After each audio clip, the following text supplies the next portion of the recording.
Rebecca promised she just wanted to read it first. She said it like someone asking for directions to the bathroom, casual and temporary. One hand already reaching for the manuscript I'd been guarding like a state secret for 8 months. I'd love to know which corner of the globe you're watching from. And if this story speaks to you, make sure to subscribe. Tomorrow's video is one you absolutely can't miss. My name is Cameron Mitchell. I'm 29. I teach 3rd grade at Roosevelt Elementary and write fiction in the spaces between lesson plans and parent conferences. I live in a converted garage apartment behind the Henderson's house on Maple Street, 4 blocks from the school where coffee stand gradebooks compete for desk space with character sketches and plot outlines. My novel is 247 pages of young adult fantasy about a girl who discovers she can speak to urban wildlife. I printed it on cream-colored paper with a clear plastic cover that cost me $12 at Office Max. The spare copy sits in a manila envelope under my bed next to boxes of Christmas decorations I haven't unpacked since moving here 3 years ago. Rebecca is my older sister, 31, with the kind of confidence that makes literary agents return her calls and bookstore owners remember her name. She's published 2 poetry collections through small presses and teaches creative writing workshops at the community college downtown. When she talks about her work, servers lean in to listen. "I want to give you real feedback," she said, settling into my kitchen chair like she was claiming territory. "Not the cheerleader stuff Mom does." She gestured toward the manuscript on my table, positioned between a stack of spelling tests and yesterday's coffee mug. Publishers care about craft, Cam, structure, voice consistency. It was Thursday evening. I had finished grading math homework and planned to revise Chapter 12, where my protagonist first realizes the pigeons are trying to warn her about something. Rebecca had shown up with Thai takeout and that particular smile she uses when she wants something that isn't quite asking. "How long do you need it?" I asked, already knowing I'd say yes. Family operates on different rules than friendship. Blood carries expectations that don't require explicit agreements. "Weekend, tops," she said, opening the container of pad thai. "Maybe Monday if I get caught up in it." She paused, fork halfway to her mouth. "This could be really good, Cam. I can feel it." I slid the manuscript across the table, watching her fingers trace the title page, "The Sparrow's Warning," in Times New Roman, 12-point font, my name centered underneath, like a prayer I wasn't sure anyone would answer. Rebecca tucked it into her oversized canvas bag, the one with ink stains on the bottom, that she's carried since graduate school. "I'll be gentle with it," she promised, then changed the subject to her latest workshop students and their terrible dialogue habits. That weekend, I cleaned my apartment and reorganized my desk drawer. I alphabetized my collection of rejection letters from agents who'd passed on my previous attempts. I started a new story about a janitor who discovers messages written in bathroom graffiti that predict the future, then deleted it after 2 pages. Monday came without a text from Rebecca. Tuesday brought a brief message saying, "Still reading, your world building is incredible." Wednesday was silence. Thursday, she sent a photo of her coffee cup at some cafe I didn't recognize, no mention of my pages. By Friday, I was checking my phone between math lessons and during lunch duty. 37 third graders asking about weekend plans, while I wondered if my sister had abandoned my manuscript in a coffee shop or left it in her car. "Have you heard from Rebecca lately?" I asked Mom during our usual Sunday call, trying to sound casual while folding laundry in my small living room. She mentioned she's working on something exciting, a new project that came together really quickly. You know how she gets when inspiration strikes. Something cold settled in my stomach, the kind of recognition that arrives before your brain catches up. I set down the towel I'd been folding and stared at the wall where I'd taped rejection letters like motivation. Monday afternoon, while my students worked on silent reading, I texted Rebecca, "How's the manuscript coming? Any thoughts yet?" She replied 2 hours later, "Sorry, been swamped. We'll get it back to you soon."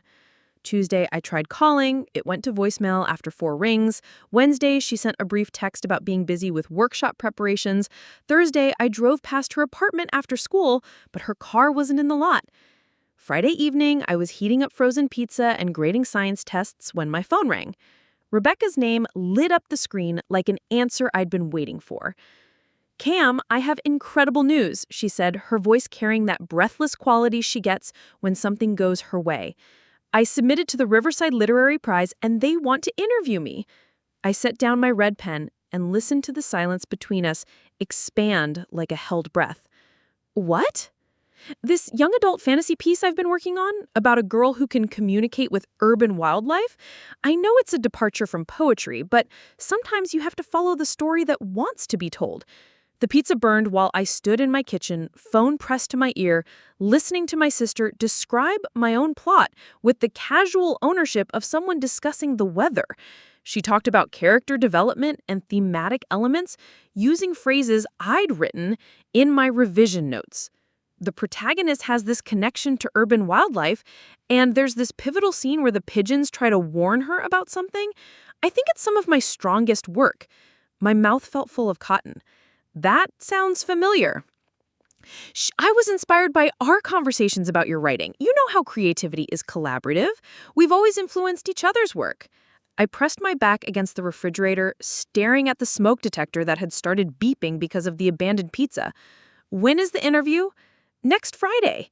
They're considering 5 finalists, and the winner gets published by Riverstone Press, plus a $10,000 advance." "What's the title of your submission?" I asked, though I already knew. "The Sparrow's Warning," she said. I thought about changing it, but it felt so right. Sometimes the perfect title just comes to you. I hung up and stood in my kitchen, watching smoke curled toward the ceiling while the timer beeped insistently. 8 months of writing, revision, and careful crafting had somehow become Rebecca's breakthrough opportunity. Saturday morning, I drove to her apartment complex on the other side of town. Her building was one of those renovated warehouses with exposed brick and industrial fixtures that cost twice what my garage apartment runs. I found her name on the buzzer system and pressed it 3 times. "Cam," she said when she opened the door, coffee mug in hand and laptop visible on the kitchen counter behind her. "What brings you by?" "I'd like my manuscript back," I said, staying in the doorway. The hallway smelled like someone's Saturday morning bacon and the industrial carpet cleaning they do in these places. "Of course," she said, setting down her mug. "I was just finishing my notes. Come in, I'll grab it." I followed her into the apartment, past the gallery wall of her book covers and workshop certificates. Her laptop screen showed a document titled The Sparrow's Warning, R. Mitchell, with a word count that matched my own memory of the final draft. "Here we go," Rebecca said, retrieving my manuscript from a stack of papers on her desk. The cream-colored pages looked exactly as I'd left them, though the plastic cover had a new coffee ring on the back. "Everything's there," she said, handing it over with a smile that didn't quite reach her eyes. I made some notes in the margins, just suggestions. I flipped through the pages, seeing my words in black ink with Rebecca's comments in blue. "Great metaphor. Love this dialogue. Perfect pacing here." Comments that read like an editor's approval rather than a reader's response.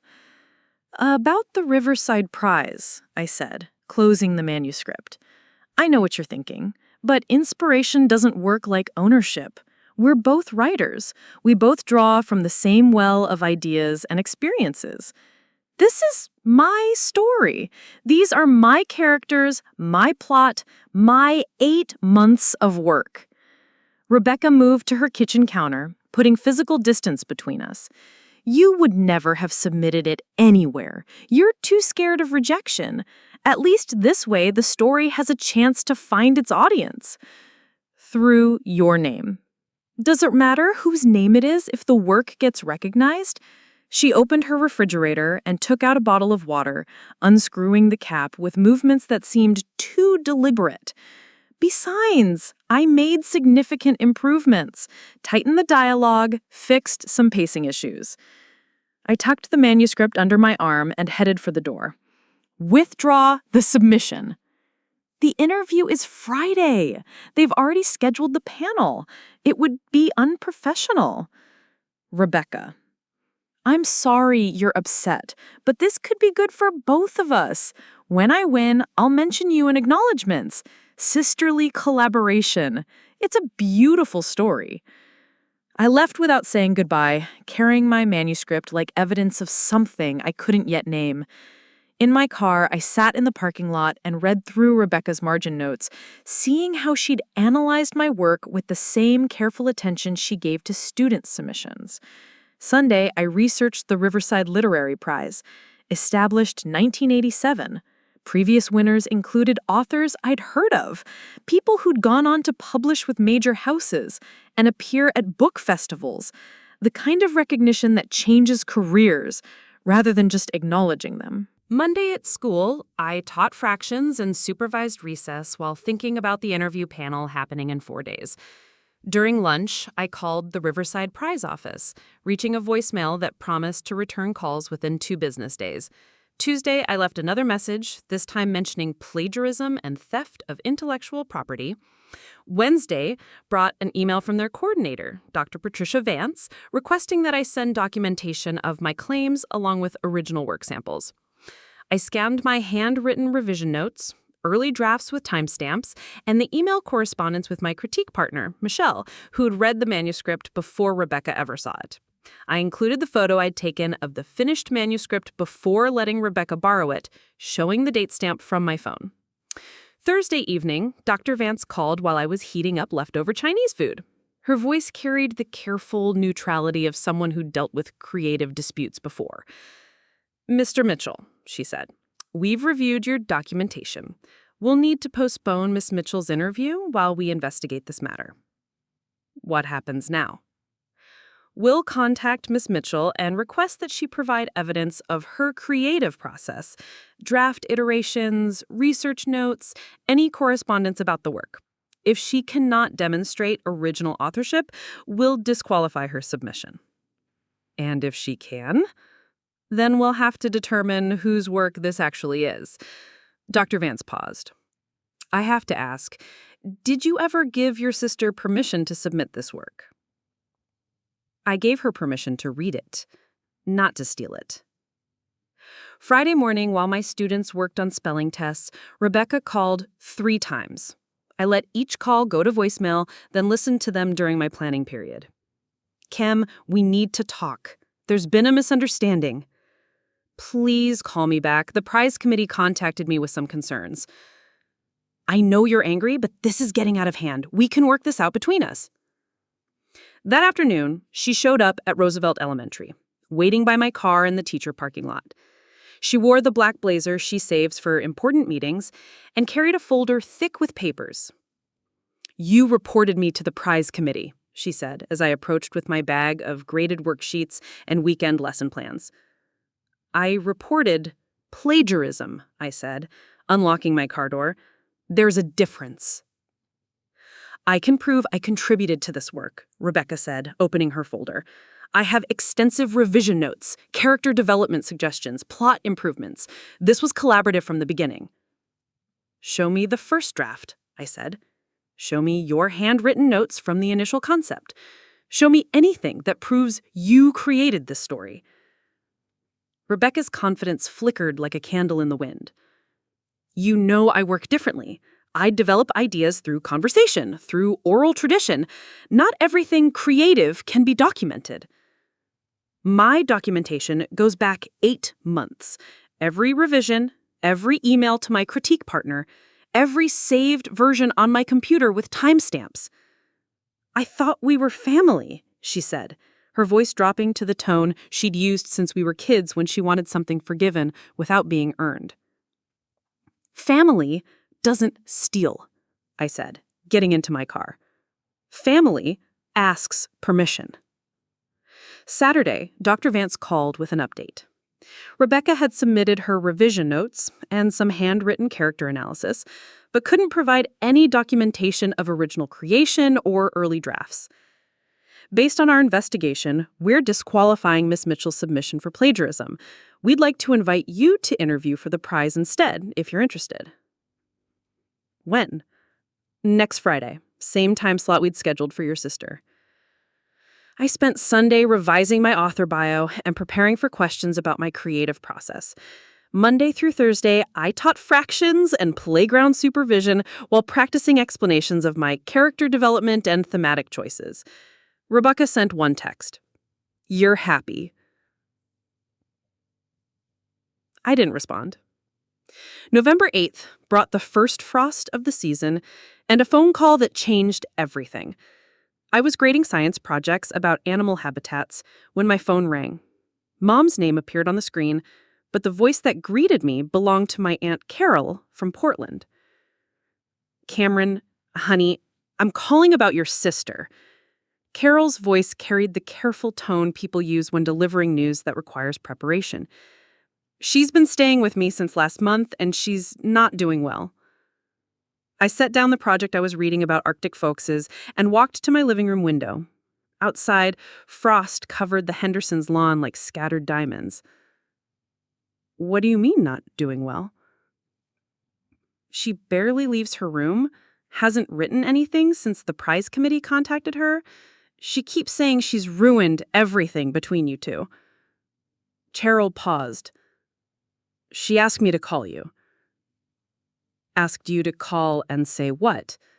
"That she wants to come to your awards ceremony, to publicly apologize. She thinks if she can make things right in front of everyone, maybe you'll consider forgiving her eventually." I laughed, a short sound without humor. "She wants to make my night about her redemption story." "I don't think that's her intention," Carol said gently. "I think she's genuinely devastated by what she did. And I think she knows the only way to fix this is to face it publicly." After we hung up, I sat on my couch with the phone in my hands, staring at the ceiling. Rebecca had always been dramatic, but this felt different. The sister who'd confidently submitted my work to a prestigious prize was now hiding in Portland, crafting apology scenarios. The next morning brought my first media interview. Jennifer Walsh from the Metropolitan Literary Review met me at Coffee Bean and Books, a small cafe 3 blocks from Roosevelt Elementary. She was younger than I'd expected, maybe late 20s, with the kind of aggressive energy that suggested she took her job seriously. "Tell me about the plagiarism accusation," she said, setting her digital recorder between us after we'd covered the basic background about my book and teaching career. "There was no accusation," I said carefully. "There was plagiarism, and I reported it." "Your sister submitted your work under her name?" "Yes." Jennifer leaned forward. "How did that feel, seeing your own words attributed to someone else?" I stirred sugar into my coffee while I considered the question. "Like watching someone else wear your clothes and claim they bought them. Are you concerned this controversy might overshadow the recognition your work deserves?" "I'm more concerned about establishing clear boundaries around intellectual property. Writers depend on their words being recognized as their own." The interview continued for another 30 minutes. Jennifer asked about my teaching career, my writing process, and my plans for future projects. She seemed particularly interested in how I documented my work so thoroughly.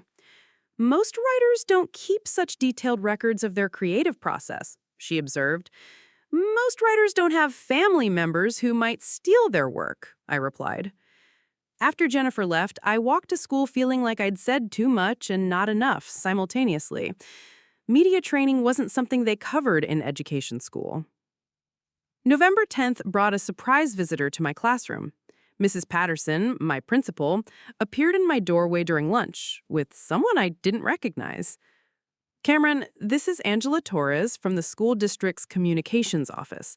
She'd like to speak with you about the upcoming ceremony." Angela was professional and direct. She explained that the district wanted to feature my success in their newsletter and social media accounts. "We don't often have teachers winning major literary prizes," she said. "It's wonderful publicity for our commitment to fostering creativity." "What would that involve?" I asked, clearing papers from my desk so she could sit down. "A brief photo session, maybe a quote about how teaching influences your writing. We'd like to announce it before the ceremony with a follow-up piece afterward." I agreed. though something about turning my personal achievement into district marketing material felt strange. The photo session was scheduled for November 13th, 2 days before the ceremony. That evening, I received an unexpected email from David Park, last year's Riverside Prize winner. He'd heard about the plagiarism situation through literary community networks and wanted to offer support. "I've been in similar situations with family members who didn't understand professional boundaries," he wrote. "If you'd like to talk before the ceremony, I'm happy to share what I've learned about navigating these waters." I called him that night. David's voice was warm and thoughtful, with the slight accent that had made his reading so memorable. "The first thing you need to know," he said, "is that this recognition belongs to you, regardless of how complicated the path was to get here. Don't let family drama diminish what you've accomplished." "It's hard not to feel like it's all tainted," I admitted. "Only if you let it be. Your sister's actions reflect on her character, not the quality of your work. The judges recognized something special in your writing. Focus on that." We talked for over an hour. David shared stories about his own family's complex reaction to his success and offered practical advice about handling media attention and industry networking at the ceremony. November 12th brought another call from Dr. Vance. "We've had an unusual request. Your sister's representative contacted us about attending the ceremony." Her representative? "A literary agent named Patricia Hamilton. She claims to represent your sister and requested 2 tickets to the event." I sat down heavily in my kitchen chair. "Rebecca doesn't have an agent." "That's what we suspected. We've declined the request, but I wanted you to know in case this person contacts you directly." Patricia Hamilton called me 2 hours later. Her voice carried the smooth confidence of someone accustomed to negotiating deals. "Mr. Mitchell, I represent Rebecca Mitchell in literary matters. I understand there's been some confusion about authorship of The Sparrow's Warning." "There's no confusion," I said, "and Rebecca doesn't need representation for something she didn't write." "I think you'll find that intellectual property law around collaborative works is more complex than you realize. Rebecca has substantial documentation of her contributions to your project." "What kind of documentation?" "Editorial notes, character development suggestions, structural improvements, the kind of input that could legally constitute co-authorship under certain circumstances." I ended the call and immediately contacted Dr. Vance. She assured me that the prize committee's investigation had been thorough and that Rebecca's documented contributions fell well within the range of normal reader feedback. "Some people try to create legal complications where none exist," Dr. Vance said. "It's a form of intimidation. Don't let it worry you." November 13th brought the district photo session. The photographer, a cheerful woman named Susan, set up equipment in my classroom after school. She took dozens of shots of me at my desk, writing on the whiteboard, and sitting in the small reading corner where I sometimes worked on lesson plans. "These are great," Susan said, reviewing images on her camera's display. "You look like exactly what you are, a teacher who also happens to be a successful writer."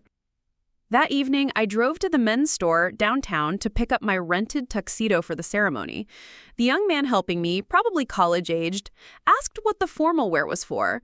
"Literary award ceremony," I said. "Cool," he replied, adjusting the jacket sleeves. "Like, famous writer stuff?" "Something like that." The tuxedo fit perfectly, transforming me into someone who looked like they belonged at prestigious events. In the store's mirror, I practiced the expression I'd wear when they announced my name. November 14th, the day before the ceremony, passed in a haze of nervous energy. I taught my regular classes, but my students seemed to sense something different. During afternoon recess, Sarah Chen approached my desk. "Mr. Mitchell, are you nervous about tomorrow?" "A little," I admitted. "Why do you ask?" "You seem jumpy, like when I had to give my presentation about dolphins." "That's probably accurate, Sarah. My mom says when she's nervous about work stuff, she makes lists of everything she needs to remember. Does that help?" I thanked Sarah for her advice and spent that evening making exactly the kind of list she'd suggested. What to bring, acceptance speech, backup copies, business cards Dr. Vance had suggested I order, what to remember. thank the judges, mention my students, acknowledge Michelle's role as critique partner. My phone rang at 9 p.m. Mom's name appeared on the screen. Are you ready for tomorrow? As ready as I can be. I'm proud of you, Cam, not just for winning, but for how you've handled this whole situation. Thanks, that means a lot. Have you thought any more about Rebecca? Carol says she's been hoping you might change your mind about her attending. I walked to my kitchen window and looked out at the Hendersons' house, where lights were on in their living room. She made her choice when she submitted my work. Now I'm making mine. I understand, Mom said. I just wanted to make sure you wouldn't regret excluding her later. After we hung up, I went to my desk and pulled out the note Rebecca had included with the book she'd sent. I read it again, looking for something I might have missed the first time. The handwriting was unmistakably hers, slanted and quick. The words seemed genuine, but genuineness felt insufficient after 8 months of my work living under her name in a prize submission. I folded the note and put it back in the book, then placed both items in the bottom drawer of my desk. Some things could be acknowledged without being forgiven. November 15th dawned clear and cold. I woke before my alarm, showered, and ate breakfast while reviewing my acceptance speech one final time. The words felt solid now, practiced, but not over-rehearsed. At school, my students were more excited about the ceremony than I was. Mrs. Patterson had announced my win over the morning intercom, and several teachers stopped by my classroom throughout the day to offer congratulations. "We'll be thinking of you tonight," said Mrs. Garcia from the classroom next door. "This is such an honor for our whole school." At 3 p.m., I changed into my tuxedo in the faculty restroom. The transformation felt theatrical and necessary. When I emerged, Mrs. Patterson was waiting in the hallway. "You look like you belong at award ceremonies," she said, adjusting my bow tie slightly. "Remember to enjoy this. You've earned it." The Westfield Hotel's grand ballroom had been transformed since my scouting visit. Round tables covered in white linens filled the space, each set with crystal glasses and small floral arrangements. A stage at the front of the room featured a podium and microphone with large screens on either side that would display images during the presentation. I found my assigned table near the front, where Michelle and her husband were already seated, along with several other guests I'd invited. Mom arrived shortly after, wearing the navy dress she saved for special occasions. "This is incredible," Michelle said, gesturing at the elegantly appointed room. "I can't believe we're actually here." Dr. Vance appeared at my shoulder, impeccable in a black evening gown. "How are you feeling, Cameron?" "Nervous, but good nervous. The presentation will happen about halfway through dinner. You'll give a brief reading from your work, then we'll announce the details about publication and the award amount." As guests continued to arrive, I recognized several faces from author photos and literary magazine mastheads. The room was filled with the kind of people who spent their days thinking about words and stories, who understood the significance of what was happening here. At 7 p.m., servers began bringing out the first course. I was cutting into my salad when I noticed a commotion near the ballroom entrance. A small group of people had gathered around someone who seemed to be arguing with hotel security. I couldn't see clearly from my table, but something about the body language looked familiar. Then the crowd shifted, and I saw her. Rebecca stood near the entrance, wearing a black cocktail dress I'd never seen before, speaking intently to a security guard who was shaking his head. Behind her stood a woman who could only be Patricia Hamilton, the agent who'd called me. My stomach dropped like a stone through water. "Isn't that your sister?" Michelle asked, following my gaze. "Yes," I said, setting down my fork. "It is." Rebecca's voice carried across the ballroom entrance, pitched just low enough to avoid creating a scene, but loud enough for nearby tables to notice. The security guard, a compact man in his 50s, maintained the polite but firm stance of someone who'd handled gatecrashers before. "I'm telling you, I'm her sister," Rebecca said, gesturing toward our table. "There's been a misunderstanding about the guest list." Patricia Hamilton stepped forward, pulling out her phone. "I have confirmation emails about our attendance. This is highly unprofessional." Dr. Vance excused herself from the head table and walked briskly toward the commotion. Her evening gown didn't slow her down, and her expression suggested she'd dealt with similar situations before. I watched her speak quietly to the security guard, then turned to face Rebecca and her companion. "I'm going over there," I said, starting to stand. Mom put her hand on my arm. "Let Dr. Vance handle it first. This is her event." From our table, I could see Dr. Vance shaking her head in response to something Patricia Hamilton was saying. Rebecca's face had gone pale under the ballroom's crystal lighting. Other guests were beginning to notice the disturbance, conversations pausing as heads turned toward the entrance. Marcus Chen appeared beside Dr. Vance, his casual author demeanor replaced by something more authoritative. He spoke briefly to both women, then gestured toward the hotel lobby. The security guard nodded and began escorting Rebecca and Patricia Hamilton away from the ballroom doors. "Well, that was dramatic," Michelle murmured, taking a sip of her wine. Dr. Vance returned to our table, her professional composure intact, but her eyes reflected mild irritation. "I'm sorry about that disruption, Cameron. We've asked them to leave the premises." "What did they want?" "Your sister claimed there had been a mistake with the guest list and that agent insisted she had legitimate business at the ceremony. Neither story held up under questioning." Dr. Vance straightened her napkin with sharp movements. "Some people have difficulty accepting that their actions have consequences." The main course arrived while I was still processing what had happened. Herb-crusted salmon with roasted vegetables, the kind of meal that cost more than I typically spent on groceries in a week. I ate mechanically, my attention divided between the excellent food and the knowledge that Rebecca was somewhere in the hotel, probably regrouping. "Try to enjoy this," Mom said quietly. "Don't let her choices ruin your night." David Park stopped by our table during the break between courses. He had arrived shortly after the Rebecca incident, but Dr. Vance had clearly briefed him on what had occurred. "Family disruptions at literary events are more common than you'd think," he said, shaking hands with everyone at the table. "Last year's Poetry Prize winner had 3 relatives show up demanding money before she'd even received her check." "How do you handle it?" I asked. "Remember that you earned this through your work, not through your family connections. The recognition belongs to you, regardless of who tries to complicate it." As servers cleared the main course plates, Dr. Vance took the stage. The ballroom quieted as she adjusted the microphone and smiled at the assembled guests. "Good evening, everyone. Welcome to the 42nd Annual Riverside Literary Prize Ceremony.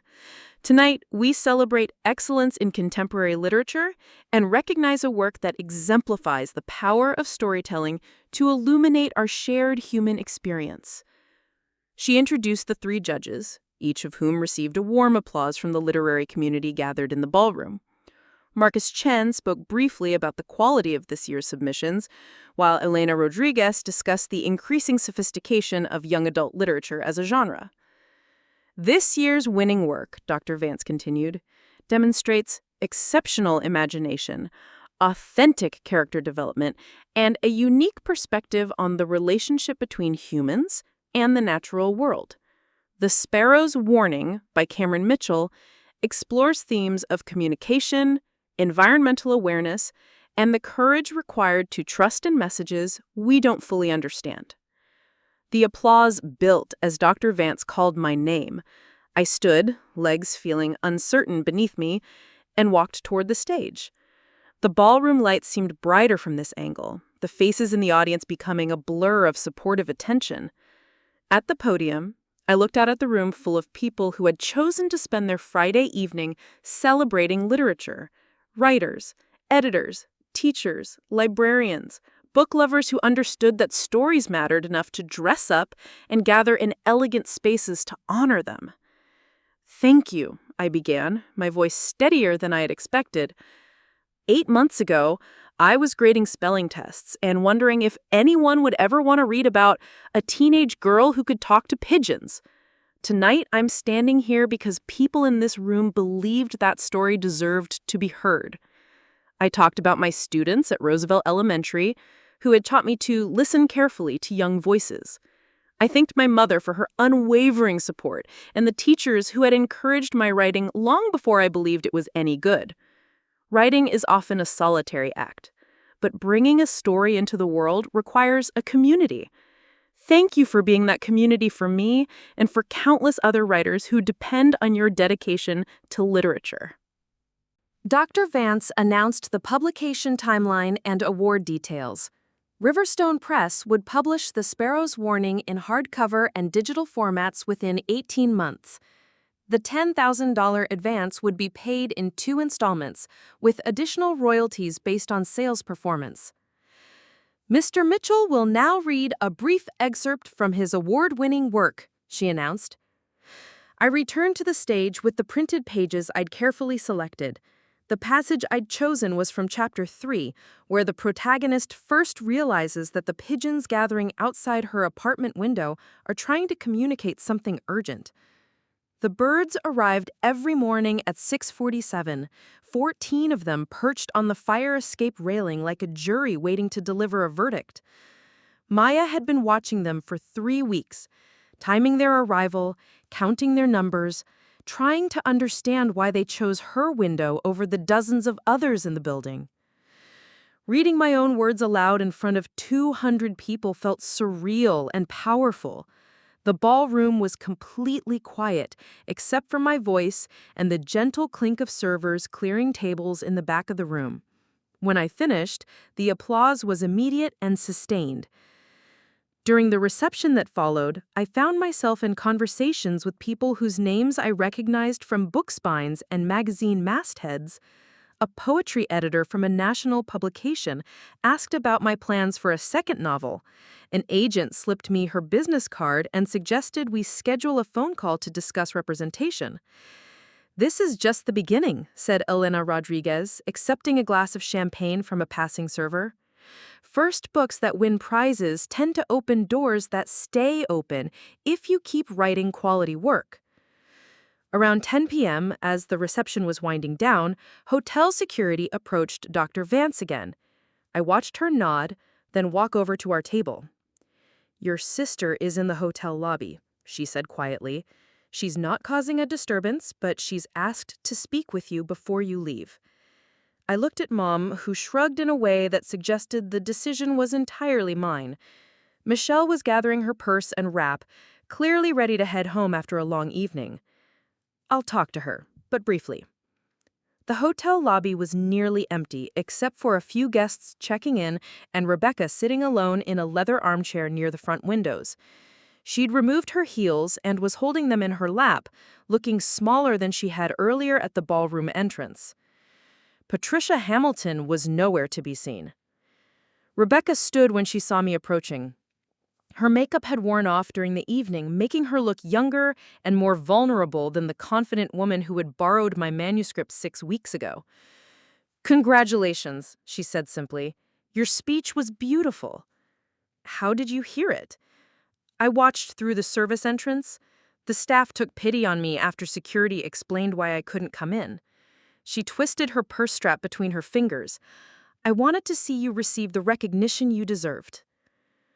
We stood facing each other in the quiet lobby, both of us aware that this conversation would determine whether we had any relationship going forward. I'm sorry, Rebecca said. Not just for taking your work, but for convincing myself that I had somehow contributed enough to justify it. I was jealous of your talent and scared that my own writing wasn't good enough to succeed on its own. Why didn't you just ask me to help you with your own projects? Because asking for help felt like admitting I wasn't as good as I pretended to be. Stealing your work felt easier than facing my own limitations. I sat down in the chair across from hers. The lobby was decorated for the holidays with a large tree near the concierge desk and garland wrapped around the columns. What happened to Patricia Hamilton? Rebecca's face flushed. She's not really an agent. She's a paralegal who works for a friend of mine. I thought if I could create some legal confusion, maybe you'd agree to share credit rather than deal with the court battle. That's fraud, Rebecca. I know. I called it off after we got here. I realized I was making everything worse. She looked down at her hands. I drove up from Portland to apologize in person, and I ended up trying to manipulate you one more time. The honesty was startling after weeks of evasion and justification. I studied my sister's face, looking for signs of the manipulation that had characterized our recent interactions. Are you going back to Portland? I don't know. I resigned from my teaching position. I can't face my colleagues after this became public. She paused. The literary community is smaller than people think. Word travels fast about plagiarism. What will you do? Figure out how to write something that's actually mine. Maybe take some classes, start over with short stories instead of trying to publish novels I haven't earned the right to write yet. I pulled out my phone and showed her a photo I'd taken during the award presentation. In it, I was at the podium reading from my work with the audience listening intently. This is what 8 months of daily writing looks like. Getting up at 5 a.m. to work on scenes before school, carrying a notebook to write dialogue during lunch breaks, revising the same chapter 12 times until it felt right. Rebecca nodded, studying the photo. If you want to be a writer, then write. But write your own stories. Don't take shortcuts that require stealing from other people. Does this mean you might forgive me eventually? I stood up, suddenly exhausted by the weight of the evening and the conversation. It means I hope you figure out how to be the writer you actually are, instead of trying to be the writer you think you should be. Rebecca stood as well. Thank you for talking to me, and congratulations again. The book deserves all the recognition it's getting. I walked back toward the ballroom to collect Mom and say goodbye to the remaining guests. Behind me, I heard Rebecca's heels clicking across the marble lobby floor as she headed toward the parking garage. The award ceremony was over. My work had been recognized. My sister had apologized. The complicated knot of family, creativity, and professional ethics that had dominated the past 6 weeks was finally beginning to untangle. Tomorrow, I would return to teaching third graders about fractions and story structure. But tonight, I was a prize-winning author whose work would be published by a respected press. The recognition felt clean and earned, exactly as it should. The Monday after the ceremony arrived with a stack of congratulatory emails in my inbox and a classroom full of third graders who had seen my picture in the weekend newspaper. Sarah Chan waved a clipping her mother had saved as I unlocked my classroom door. "Mr. Mitchell, you're famous," she announced, holding up the Metro section where a photo of me at the podium took up half the page above the fold. "Not quite famous," I said, hanging my jacket on the back of my chair. "But it's pretty exciting." The article, written by Jennifer Walsh from our coffee shop interview, was fair and focused primarily on the book rather than the plagiarism controversy. She'd included quotes from Dr. Vance about the quality of my writing and mentioned my teaching career at Roosevelt Elementary in positive terms. Mrs. Patterson stopped by during my planning period with a copy of the district newsletter featuring my win. They'd used one of the photos from the classroom session, showing me at my desk with student artwork visible on the bulletin boards behind me. "The superintendent's office called this morning," she said, settling into one of the small student chairs beside my desk.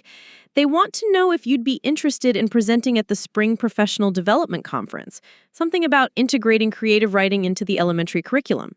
"That sounds interesting," I said, though the idea of standing in front of 200 teachers felt more intimidating than the literary prize ceremony had.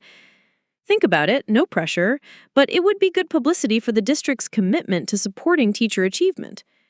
That afternoon brought a call from Elena Rodriguez at Confluence magazine. She was inviting me to contribute to a special issue about debut authors and the paths to publication. "We'd love a personal essay about your experience, maybe 1,500 words about the writing process, the role of teaching in your creative work, that sort of thing." "What about the plagiarism situation? Should I address that?" "Only if you want to. The focus should be on your work and your journey as a writer. The other stuff is just noise." I agreed to submit something by the end of January, giving myself time to process the recent events and figure out what story I wanted to tell about my path to publication. Tuesday brought the first royalty check from Riverstone Press, the initial half of my advance. $5,000 felt simultaneously like a fortune and like not quite enough to change my life dramatically. I deposited it at the credit union branch inside the grocery store, then bought ingredients for a celebration dinner that turned out to be spaghetti with meat sauce, eaten while grading math worksheets. Wednesday afternoon, Michelle called with news that felt surreal. Remember that agent who gave you her business card at the reception, Amanda Cross? She called me asking for your contact information. How did she get your number? I gave it to her that night in case you lost her card. She wants to represent you for your next book. Amanda Cross represented several authors whose work I'd read and admired.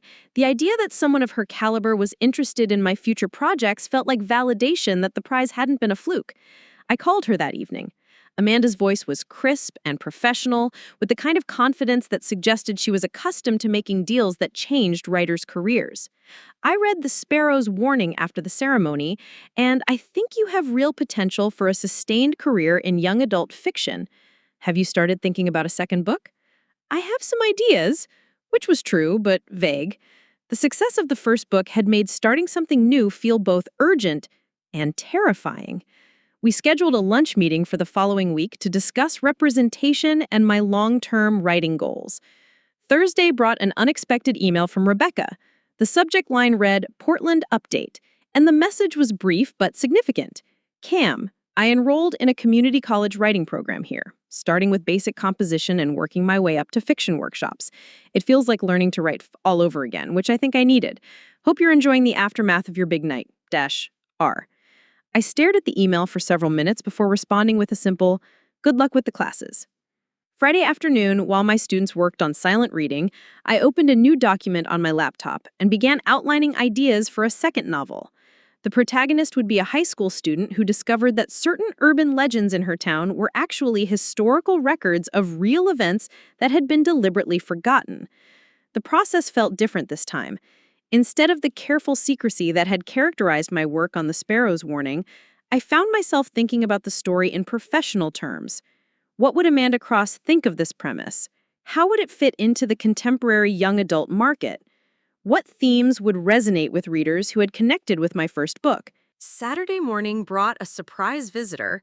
I was doing laundry and working on the new outline when someone knocked on my door. Through the window, I could see Mom standing on the small porch outside my apartment. "I brought coffee," she said when I opened the door, holding up a bag from the bakery downtown. "And I wanted to hear how your first week as a published author went." We sat at my kitchen table with coffee and Danish pastries while I filled her in on the magazine invitation, the agent interest, and the district's request for professional development presentations. "It sounds like winning the prize is opening doors," she observed. "More than I expected. I thought it would just be a nice line on my resume, but people in the publishing world seem to take it seriously." Mom sipped her coffee and looked around my small apartment. "Are you thinking about making any changes, maybe moving to a bigger place?" "Not yet. I like being within walking distance from school, and the rent here lets me save money for emergencies." I paused. "Besides, this is where I wrote the book. It feels like good luck to stay put for a while." "Have you thought any more about Rebecca?" "She's taking writing classes in Portland. Seems like she's trying to figure out how to do this legitimately." "That's good," Mom said carefully. "I think she needed to start over completely." Sunday afternoon, I drove to the public library to do research for the magazine essay Elena Rodriguez had requested.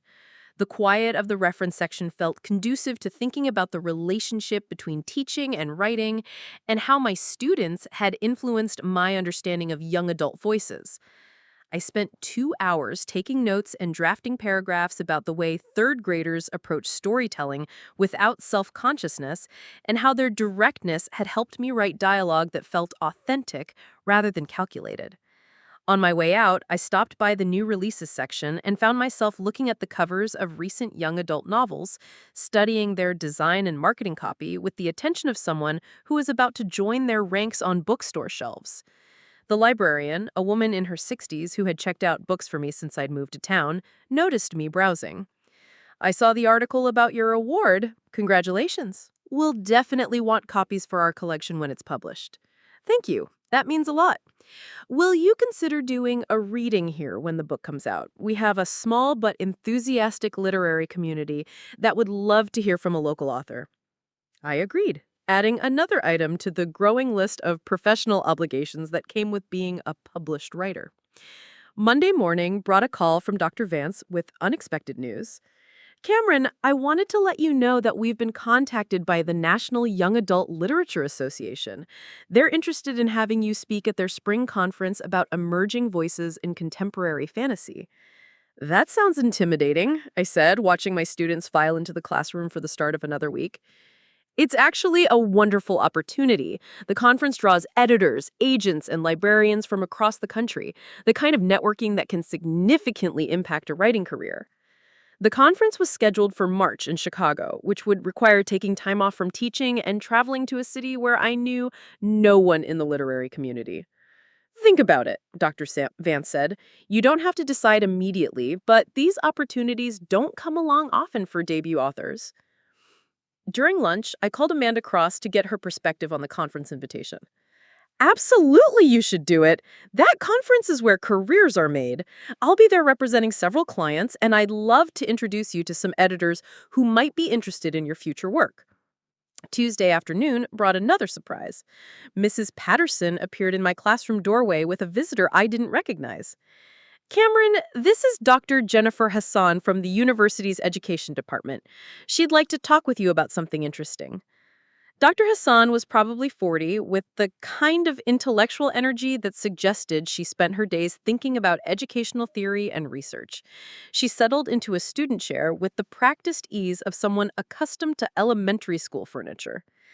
I've been following the coverage of your literary prize, she said, and I'm interested in your perspective on the relationship between teaching and creative work.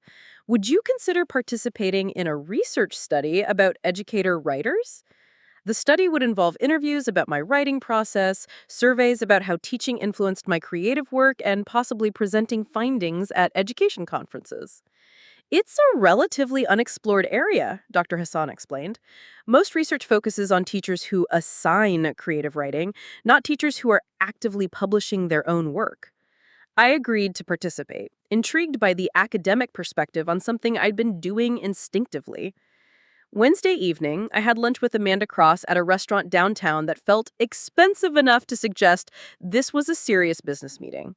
Amanda was exactly what I'd expected from our phone conversation. Sharp, well-informed, and clearly successful at her job. Tell me about your plans for the next book, she said after we'd ordered. I outlined my idea about the student who discovers that urban legends contain hidden historical truth. Amanda listened carefully, asking questions about the supernatural elements and the historical research I'd need to do. It's a solid concept, she said finally. The urban legend angle gives you room to explore local history and folklore, which readers are responding to right now. How far along are you? I have about 20 pages and a rough outline. I'm still figuring out the character's voice. Don't rush it. Second books are tricky because suddenly you have expectations to meet. Take the time to make sure it's as strong as your first. We spent the rest of lunch discussing representation agreements and timeline expectations. Amanda suggested aiming for a completed manuscript by the end of the summer, which would give me time to write during my break from teaching.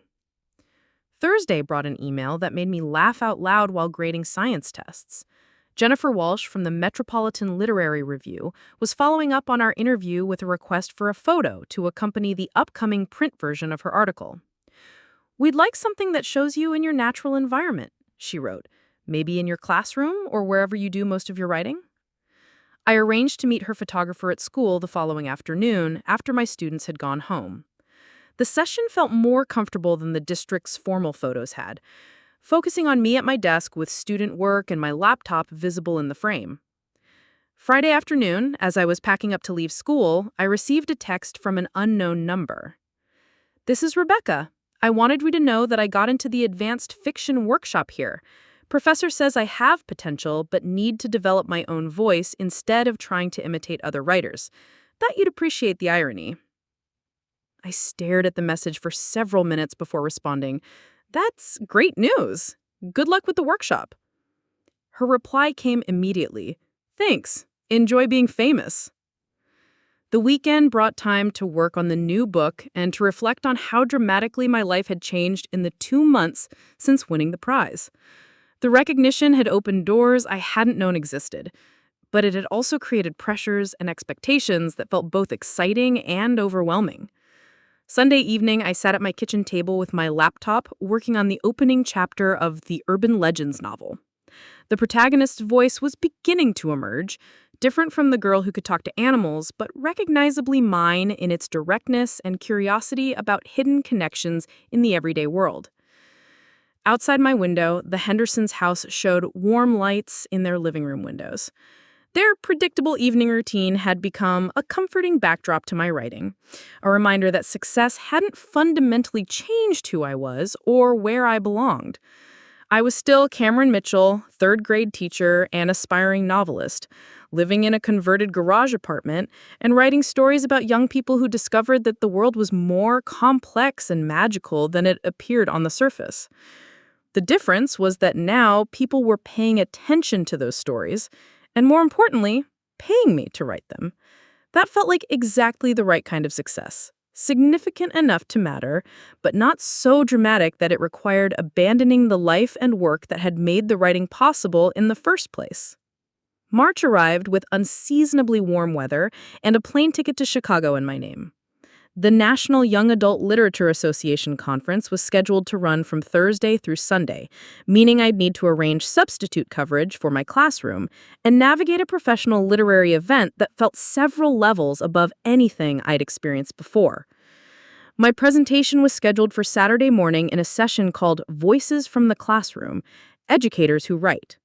The program listed me alongside two other teacher authors, Maria Santos, a high school English teacher who'd published 3 poetry collections, and David Kim, a middle school counselor whose memoir about immigrant family dynamics had won several awards.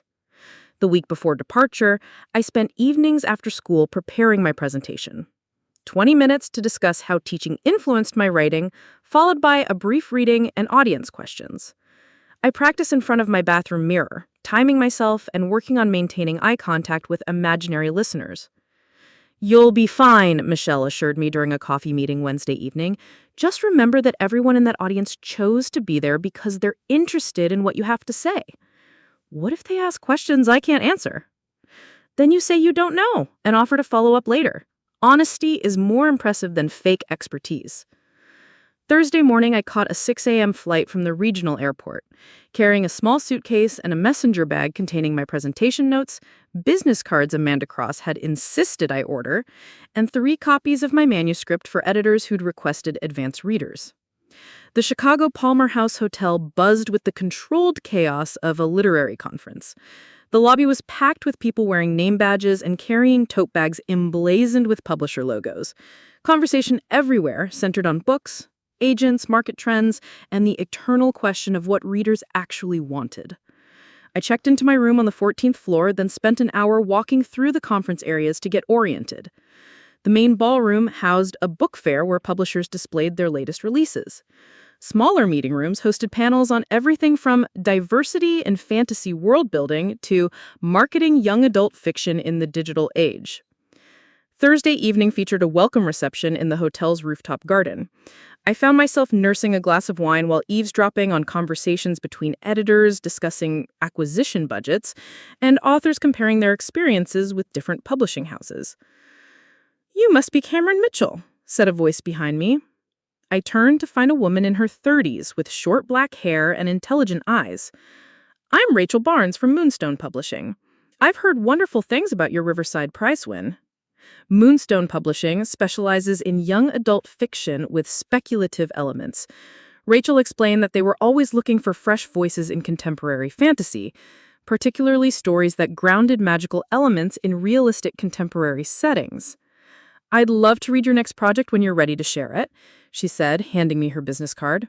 "Amanda Cross mentioned you're working on something involving urban legends." "Still in early stages," I said, "but yes, that's the direction I'm exploring." Perfect timing. We're seeing strong interest in folklore-based fiction. Readers want stories that feel both magical and rooted in real places. Friday morning, I attended a panel about research methods for fantasy writers that provided practical advice about incorporating historical and cultural elements into speculative fiction. The panelists discussed everything from consulting academic sources to conducting field research in locations that inspired their fictional settings. During the lunch break, I found myself seated at a table with two librarians from suburban Chicago and a bookstore owner from Minneapolis. They peppered me with questions about The Sparrow's Warning and offered insights about what young adult readers in their communities were gravitating toward. Environmental themes are really resonating, said one of the librarians. Kids are anxious about climate change, but hungry for stories where characters can actually make a difference. Friday afternoon brought an unexpected encounter.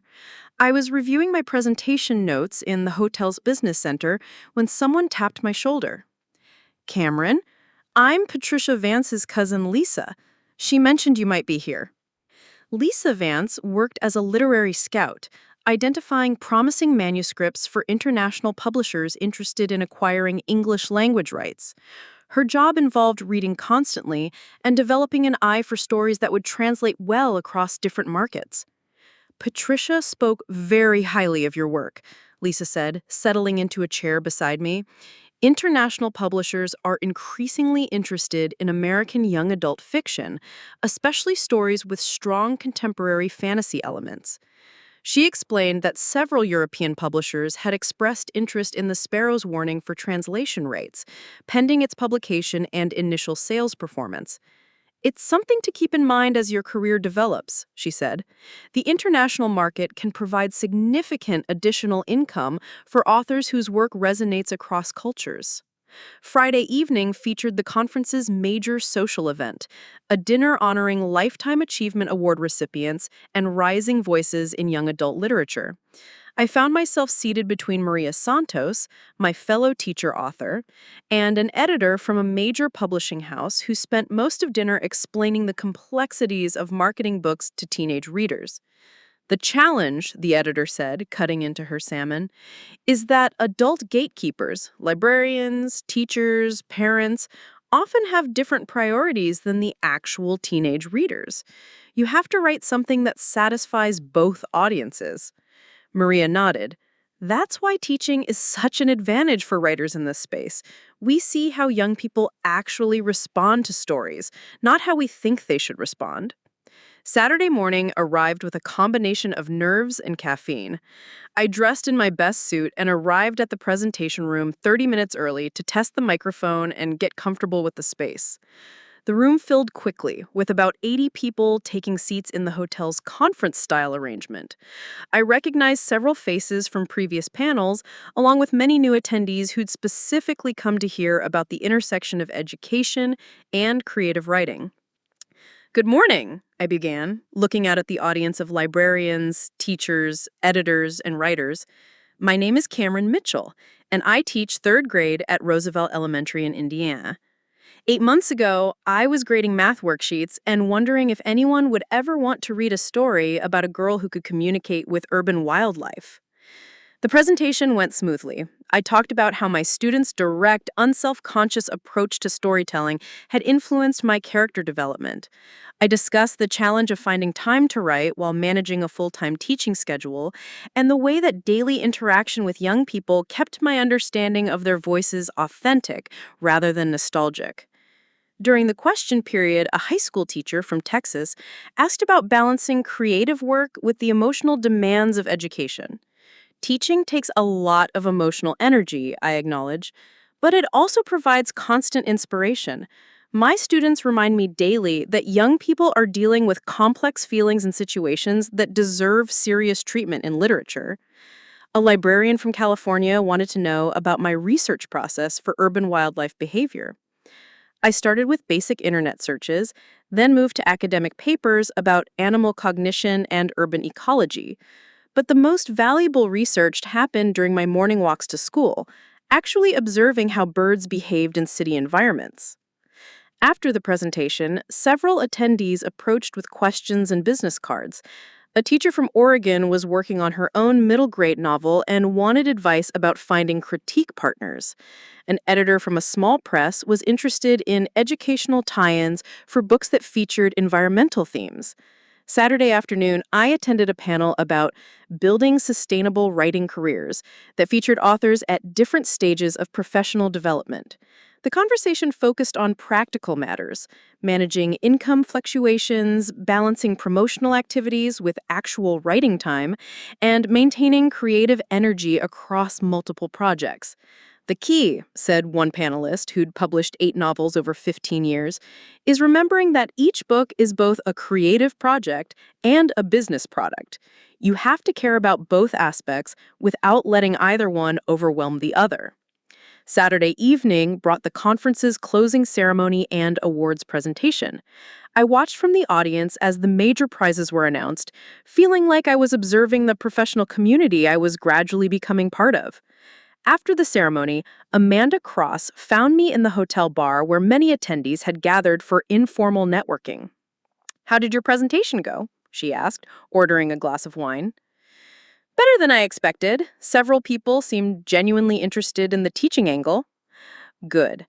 I had lunch with Rachel Behrens from Moonstone, and she's very excited about your next project. She wanted me to tell you that they'd be interested in seeing a proposal as soon as you're ready." Sunday morning, I packed my suitcase and reflected on the weekend's experiences. The conference had provided a glimpse into the professional literary world that existed beyond my classroom and apartment. Publishers, editors, agents, and successful authors moved through this community with the ease of people who understood its unwritten rules and expectations. The flight home gave me time to process everything I had learned. The young adult literature market was larger and more sophisticated than I had realized. Environmental themes were increasingly popular. International sales could provide significant additional income for authors. Teaching experience was viewed as a genuine asset rather than just a day job that paid the bills. Relief flooded through me like cool water. I wasn't sure if the urban legends concept would work on a full-length scale. It absolutely does. The way you weave historical research into the supernatural elements feels organic, not forced. And your protagonist's discovery process mirrors what readers will be experiencing as they uncover the town's secrets. Amanda explains that she planned to submit the manuscript to 5 editors, including Rachel Barnes at Moonstone Publishing. The goal was to generate enough interest to create a competitive bidding situation. Based on the success of your first book and the quality of this one, I'm optimistic about getting you a 2-book deal with a significant advance increase. After we hung up, I walked to the nearby park where I had often brought my laptop to write during lunch breaks. Sitting on a bench under a maple tree, I tried to process the reality that I was now someone whose work editors competed to acquire. Thursday afternoon brought a call from Dr. Vance with an update about The Sparrow's Morning. Riverstone Press wants to discuss marketing plans for the fall publication, she said. They're talking about a 12-city book tour, including stops at several major literary festivals. A book tour meant traveling to unfamiliar cities, reading in front of audiences much larger than the Roosevelt Elementary Parent Group, and promoting my work with the kind of professional polish I was still learning to develop. When would this happen? September through November. They'd coordinate with your school schedule, focusing on weekend events and teacher in-service days when you could take time off. I agreed to a conference call with Riverstone's marketing team the following week to discuss logistics and expectations. Friday morning brought an envelope in my mailbox with no return address, but handwriting I recognized. Inside was a single sheet of paper and a small wrapped package. "Cameron," Rebecca's note began. "I graduated from the community college writing program last week. This story won the Student Literary Magazine's Fiction Prize. I wanted you to see what it looks like when I actually write something that's mine. The book is a thank you gift for showing me the difference between borrowing inspiration and stealing work. I hope we can talk again someday when enough time has passed. R." The wrapped package contained a first edition copy of Ray Bradbury's Dandelion Wine, with an inscription on the title page. "For Cameron, may your stories always grow from your own imagination." I read Rebecca's prize-winning story that afternoon. It was a quiet piece about a woman learning to paint watercolors after her divorce, finding confidence through small daily practices rather than dramatic breakthroughs. The voice was unmistakably Rebecca's. More introspective than my writing, less plot-driven, but emotionally honest in ways her earlier work had never achieved. Saturday brought a surprise visit from Michelle, who appeared at my door with a bottle of champagne and Chinese takeout. "We're celebrating the completion of Book 2, she announced, unpacking containers on my kitchen table, "and the fact that you survived your first year as a published author without losing your mind."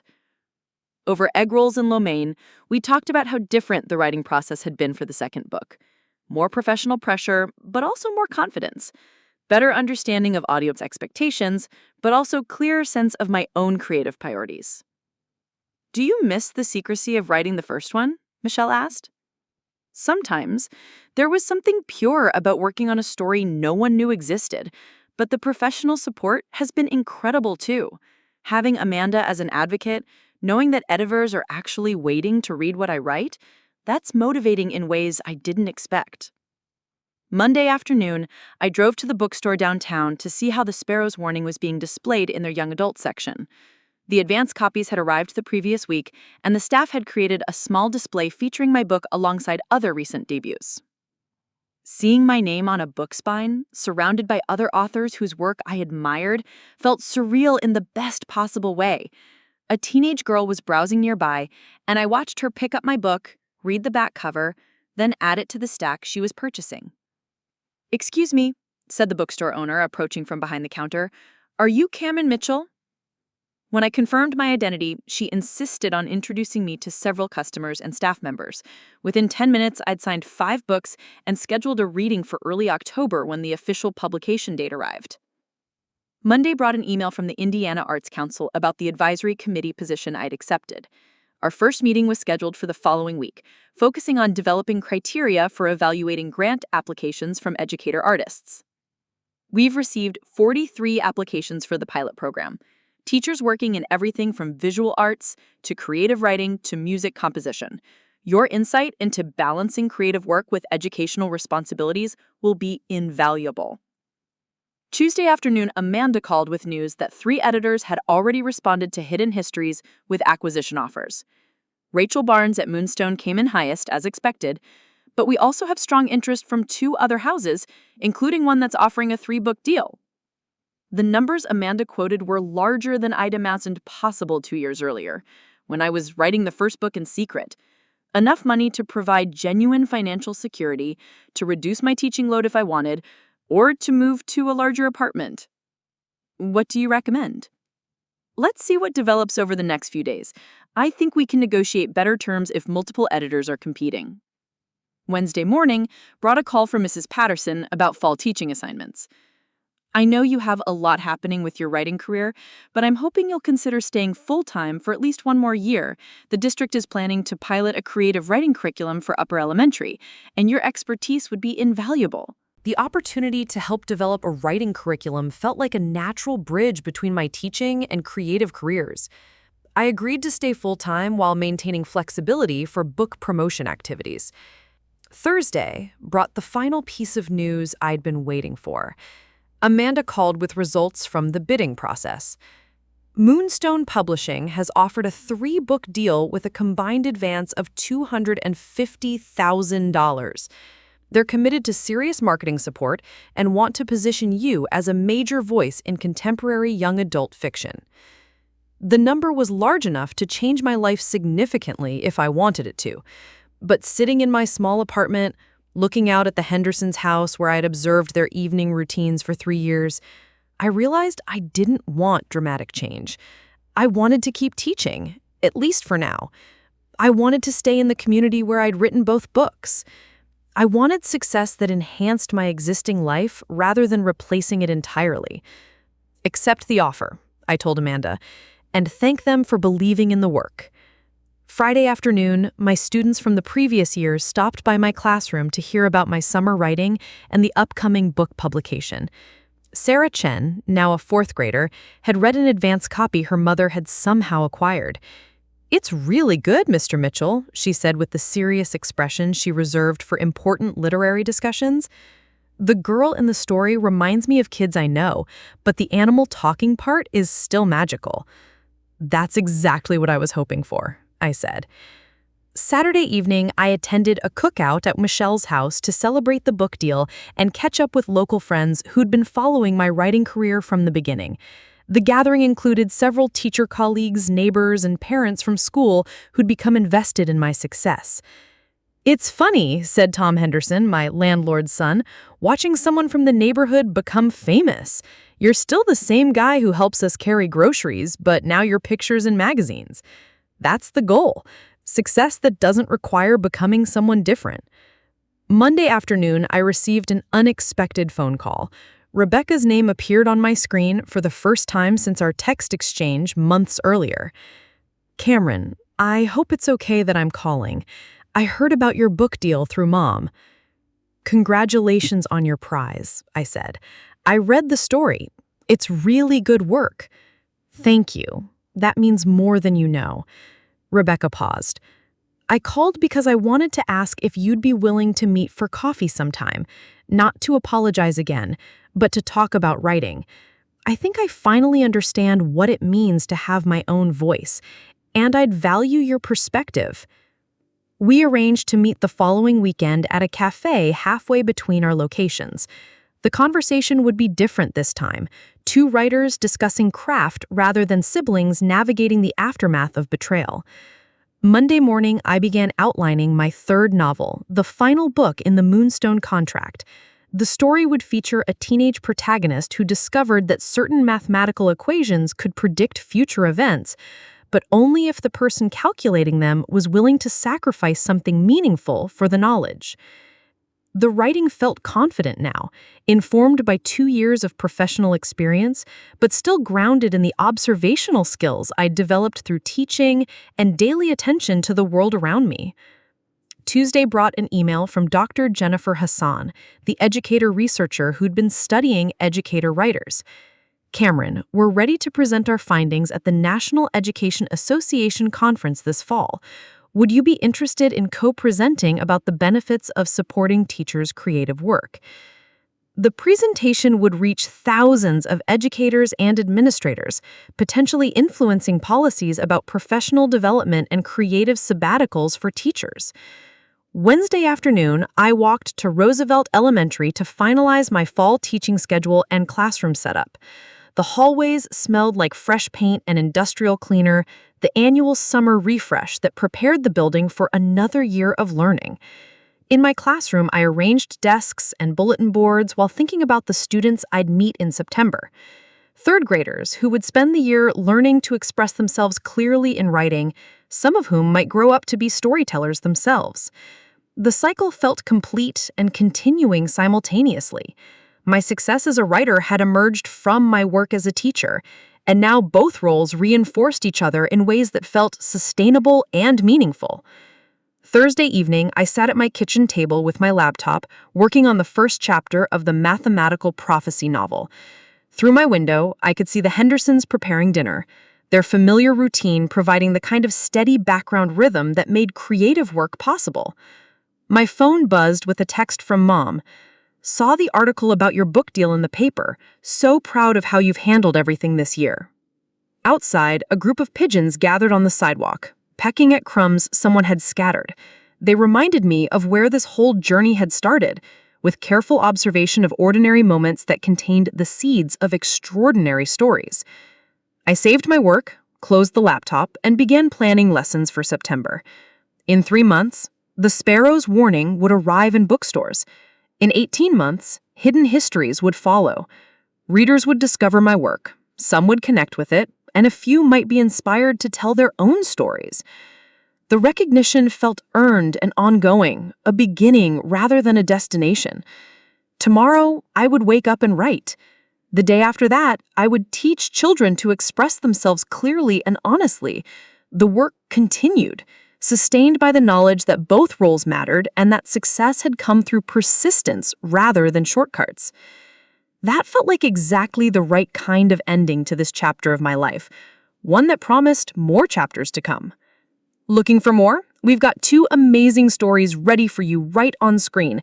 If this one touched you, these are absolutely worth your time. Click to watch them now. And hey, subscribe and hit that bell to never miss our latest uploads. Monday morning, I was back in my classroom, helping third graders understand the difference between fact and opinion, while part of my brain continued processing conversations from the conference. During lunch, I opened my laptop and added notes to my urban legends manuscript based on insights from the weekend. The story was becoming clearer. My protagonist would be a high school sophomore whose family had recently moved to a small town with a rich but deliberately forgotten history. Local legends about mysterious disappearances and supernatural encounters would turn out to be coded accounts of real historical events that powerful people had worked to suppress. Tuesday brought an email from Rachel Barnes at Moonstone Publishing, following up on our conference conversation. Cameron, I hope you had a productive weekend in Chicago. When you're ready to share a proposal for your next project, I'd love to be among the first to see it. Based on our conversation and what Amanda has told me about your work, I think there could be a strong fit between your storytelling approach and what we're looking for. Wednesday afternoon, Mrs. Patterson stopped by my classroom with news that the district's communications office wanted to do a follow-up story about my conference presentation for their newsletter. They're calling it Local Teacher Takes National Stage, she said, settling into a student chair. Are you comfortable with more publicity? At this point, I think publicity is part of the job, I said, erasing math problems from the whiteboard. If it helps other teachers see that creative work is compatible with education, that seems worthwhile. Thursday brought a surprise phone call during my planning period. The voice on the other end was unfamiliar, but professional. Mr. Mitchell, this is Karen Rodriguez from the Indiana Arts Council.